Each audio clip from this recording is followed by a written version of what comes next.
Hey GH peeps, welcome back to my channel where we talk all things General Hospital. Today's daily review is for Monday, November the 6th, 2023. How was y'all weekend, guys? Did y'all have a good weekend? I hope you did. I hope you did. I had a pretty good weekend. I cannot complain. I did not want the weekend to end. I never do. But anyway, I hope you guys had a really good one and a really good start of the work week. But moving along, we're going to talk about some General Hospital. So how did you guys like the show? Any feel moments? Any very like what the fuck moments? This is the late night show, so you know.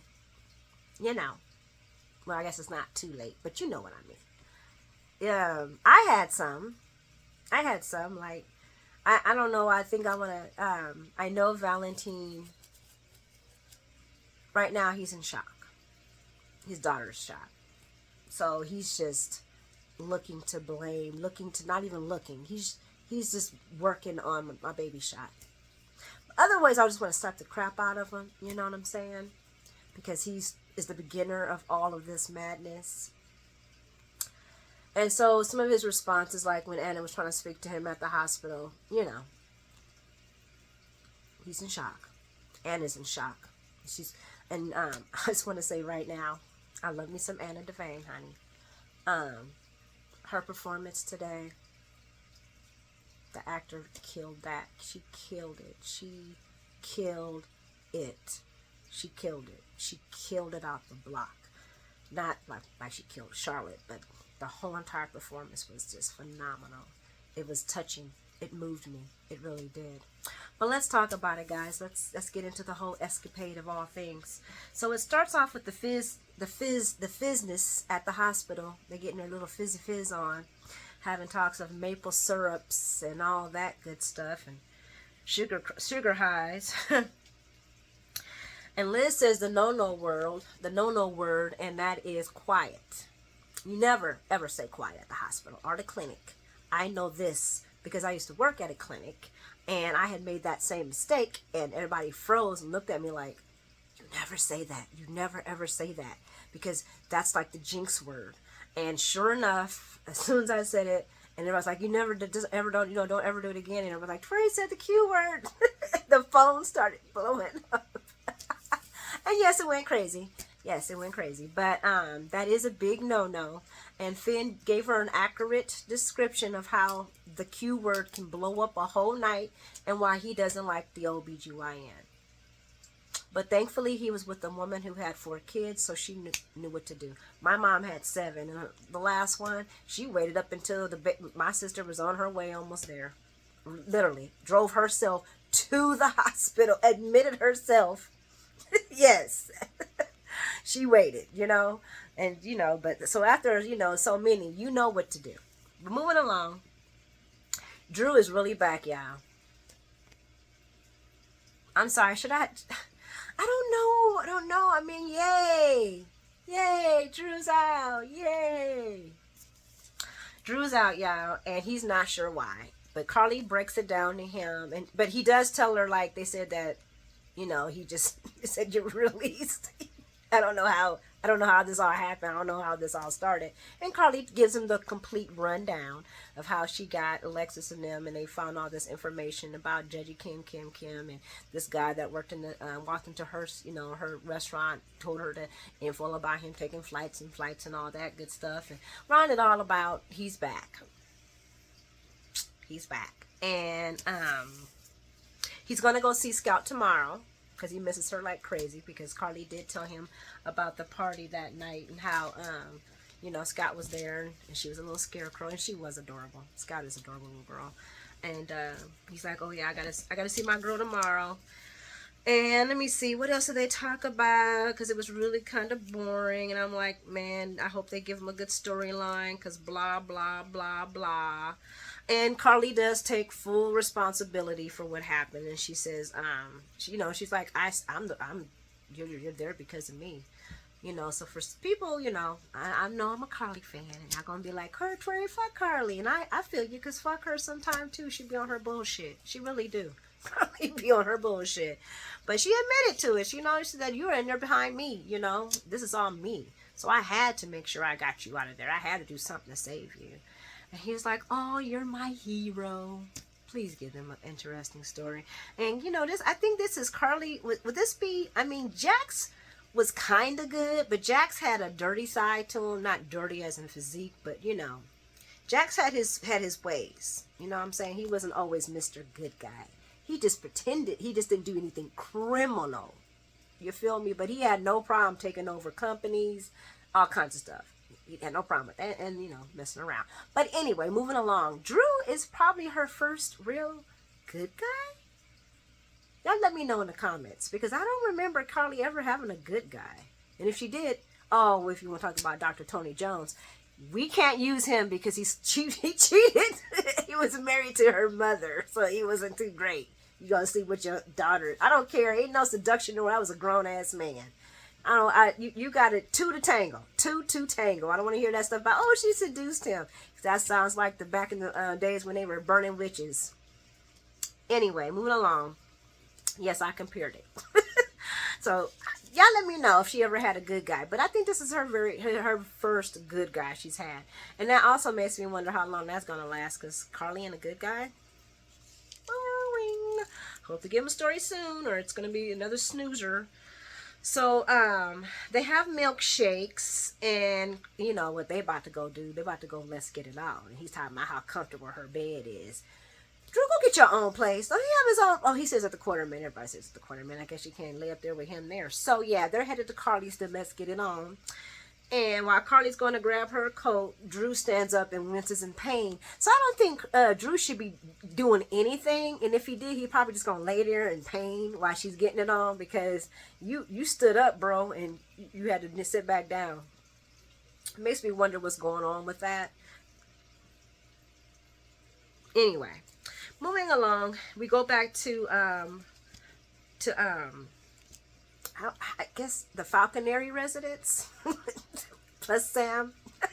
Or is it Sam's residence? I can't remember who moved into whose house. But anyway, so Danny and Sam come in, and they really did a good job with J-Dog's kids, man. Jake looks so much like his dad. Wow, it's crazy. But he just reminded me of both of them had just, I don't know, they're just Jason-esque. I like it. I love it. Danny comes in with Sam, and and Sam's like, well, something happened, went down. And Danny tells Dante the rundown of how Charlotte did this and did that, and how Jake took off to a person under that had this hermit costume on off the tarot, and how they were like, well, how did he know? It's because that's what she was supposed to wear, but she didn't. But obviously Jake thought that was her, so that's why he went after her. And that fact that Charlotte had learned to do the tarot, at least that's what she told them when she was in boarding school. Tick, tick, tick, tick. You know what I'm saying? When she was in boarding school, who sent her there? Victor. Moving along, and he sent her that letter. But he sent it to her after he died. Wouldn't that, I think, guys, let me know in the comments. I'm pretty sure he sent that to her after he died. So he really couldn't have technically taught her how to use them. Right? Or did he leave instructions? I'm gonna have to play that one back just to see. Because that's But anyway, he basically runs everything down, and the family's like, well, why would he just leave our kids? He was worried about his daughter. And to wrap it up, Danny says, well, because what happens, because Danny basically asks him, can he take his candy and go to bed? And Dante's like, well, no, I think we need to look over that candy. And I'm like, why? He's a teenager. I'm pretty sure he knows not to eat stuff with staples in it, Dante.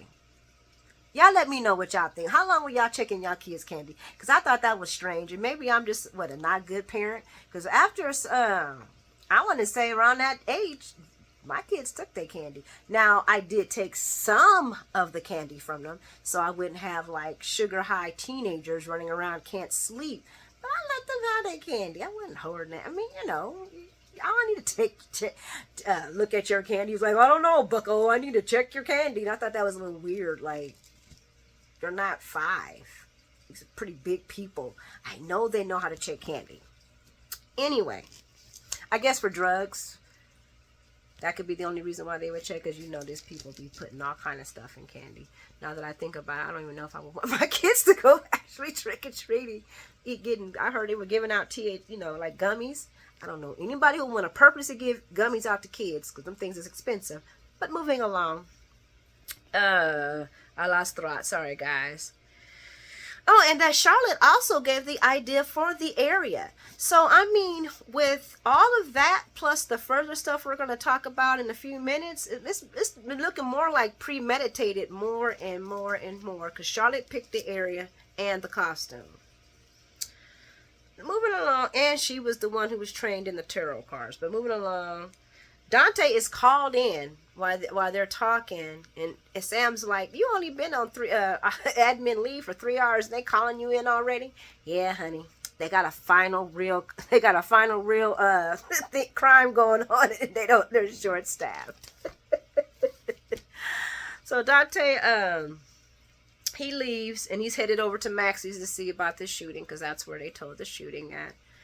And Danny comes back for his candy again, and Sam's like, "Look, yeah," tells him that Danny goes back downstairs, because she tells him to go upstairs to get ready for bed.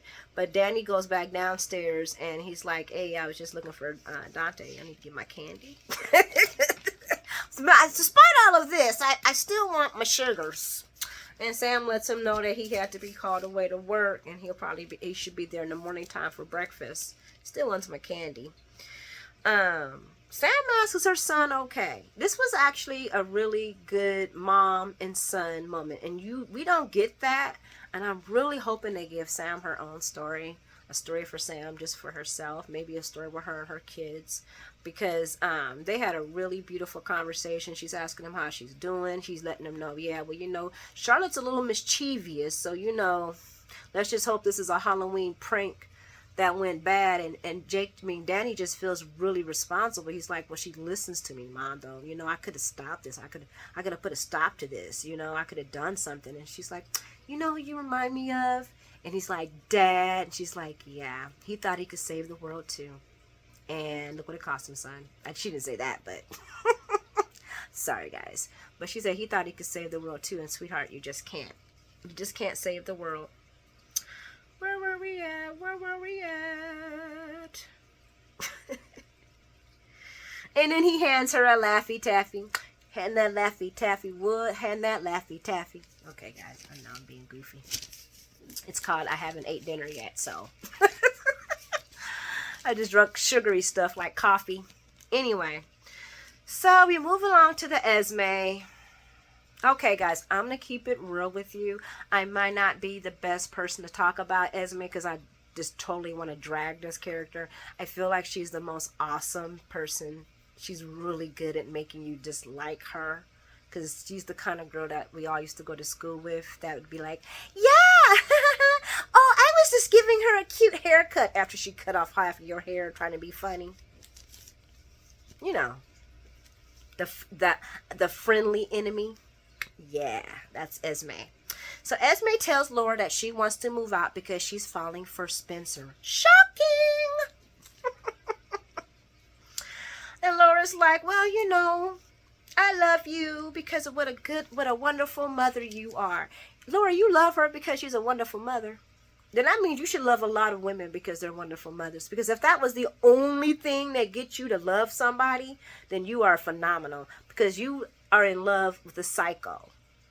A psycho, guys. I'm sorry. Esme is playing the long game. And that child, she gave so much. She gave so much in that conversation that if Kevin was in there, he would have picked up on every freaking thing and drop she gave. Because she dropped a lot. I'm looking at Laura like, you don't see what she's saying? But anyway, let's get into it. And let me know what y'all think. Please, because I guess I'm a teenage. I have a mom. I was not a teenage mom.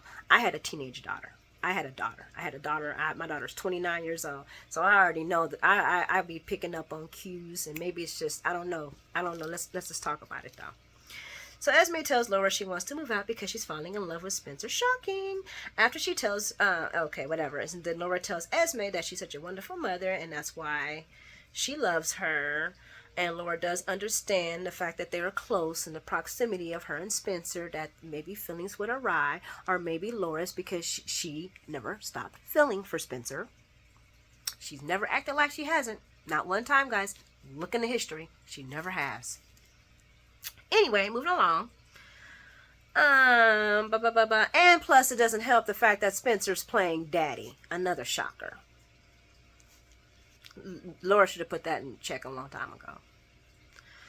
Laura asks, does she really want to move out because of Spencer? And no, Laura asks, is that the only reason, or do you really want to move because of Spencer and Trina?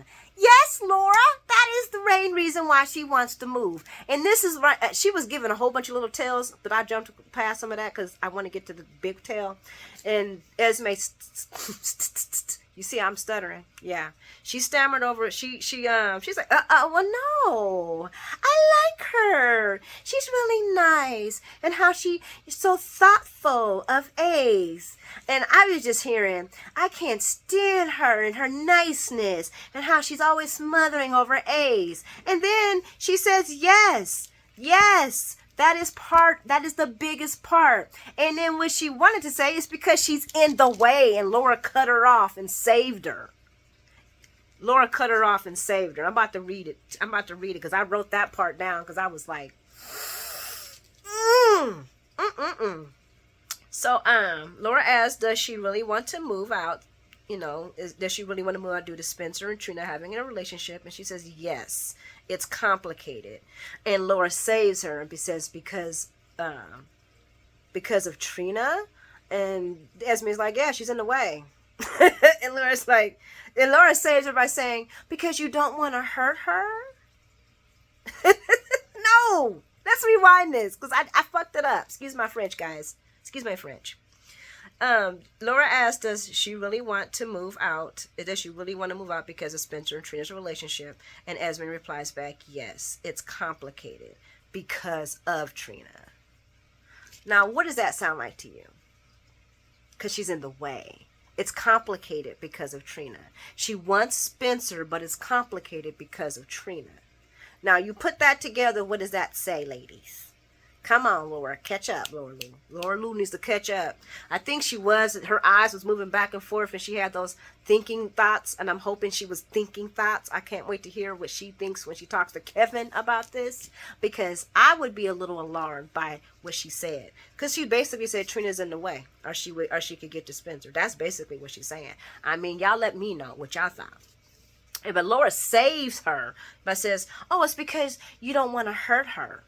And then Esme's like, no, of course I wouldn't want to hurt her. She's so nice and kind. Bitch. I can't stand Esme, man. And she's playing all these people because she's such a good mom. And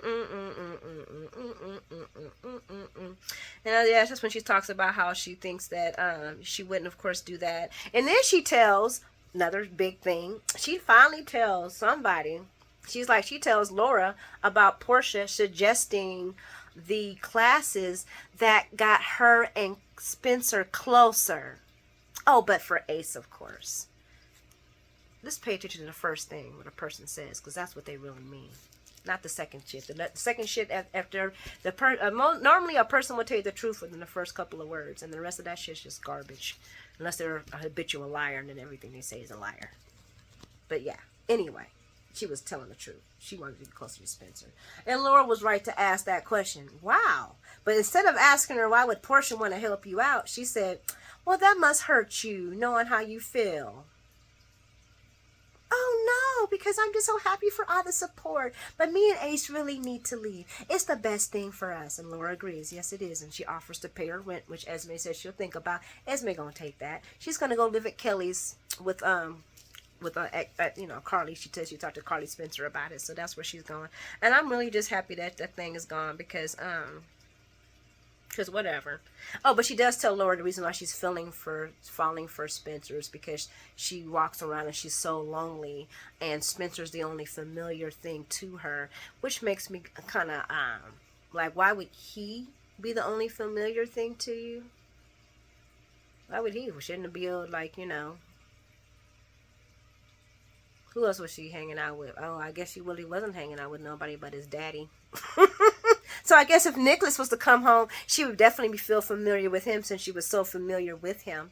And she should be familiar with Ava too because she lived with her. So she should be familiar with quite a few people, but she's only familiar with Spencer. Esme makes me sick to my stomach. But anyway, Laura ends up asking, well, I wonder to herself, I wonder what Spencer's going to feel about it. Who cares? That's not his kid. This is an unnatural obsession, Laura, and you need to be the adult and you should have been checking some of this stuff. But it seems like she just kind of just stands there and lets Spence kind of do what he wants, because I guess he is an adult, so what can she say? But at the same time, she can like, look, you're thinking unnatural about this situation. You're thinking very unnatural. And she should have backed Kevin when he checked Spencer about it. But I don't know if that conversation has happened. But he does not have any control about what Esme does, unless he wants to step up and marry the girl, which I could see his foolish ass doing and losing the best thing he ever had in his life, which he might have need so he can realize what he had. Some men are like that. But moving on to I want to quickly talk about Brooklyn and Chase. So basically, it was the Halloween that didn't. Chase was looking cute in his football, and Brooklyn was the referee. Chase had to leave for candy, and Brooklyn was giving out granola bars. Gross, Brooklyn. No one gives out granola bars. That's disgusting. And Chase got there too late.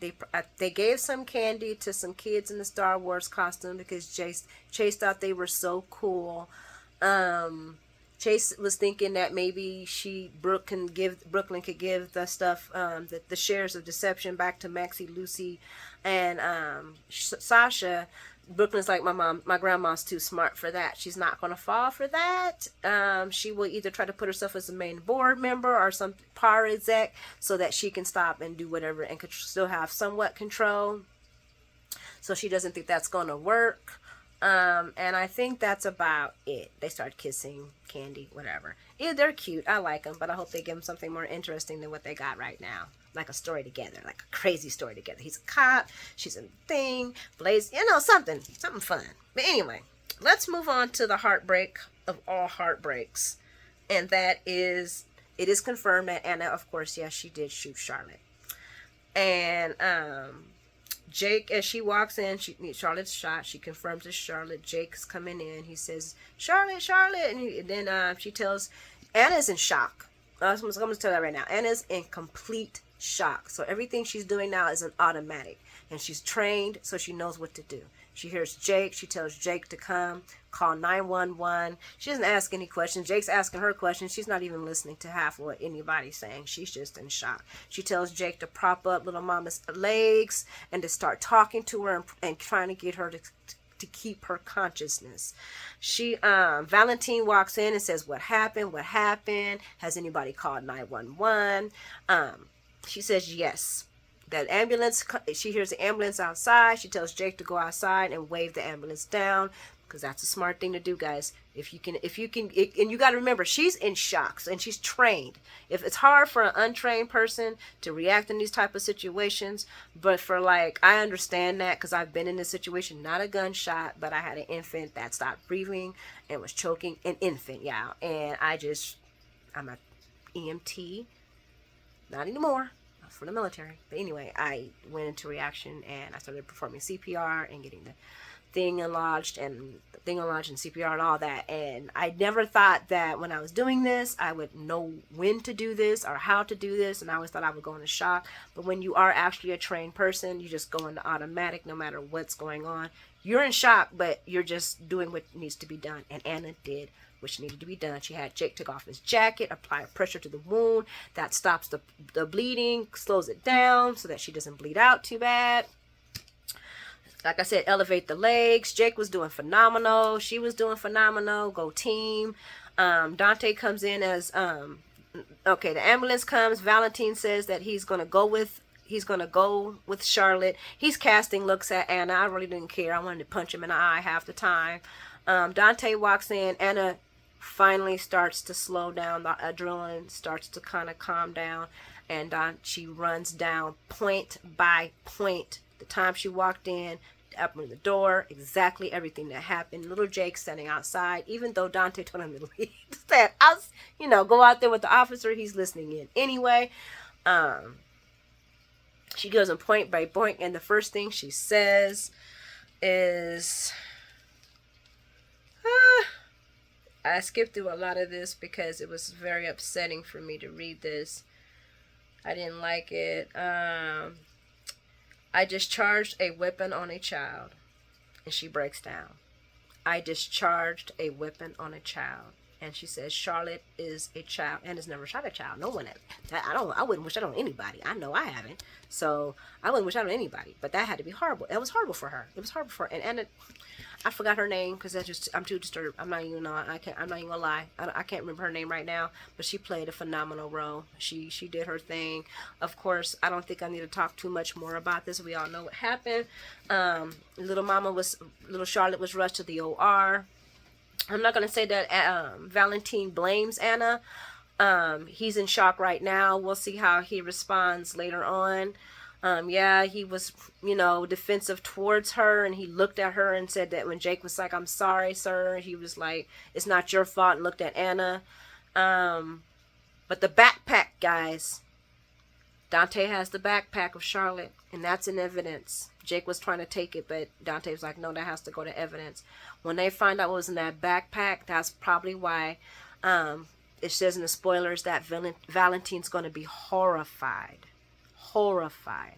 It's got to be when they find out what's in that backpack. And then I think, if he has not came to talking to Anna by then, he will definitely be talking to Anna by now. He'll be definitely talking to her by then, because this is on him. This is all Valentine's fault. No matter where he wants to point the blame, he put that bullet in the gun, and he put that bullet in his baby. Because if he just would have been up front with Anna, they could have tackled this thing together. But instead, he wanted to play all around protecting Charlotte, and his protection, this is what he got. So once again, I wish Lulu was home, because things probably wouldn't have popped off like this. But anyways, guys, this is an extremely long show, and I'm very sorry for it again. I hope you have an amazing night. And have a good day tomorrow, and please like and subscribe if you like the content. Please leave comments, you guys. I love your comments, and have a blessed night. Mwah.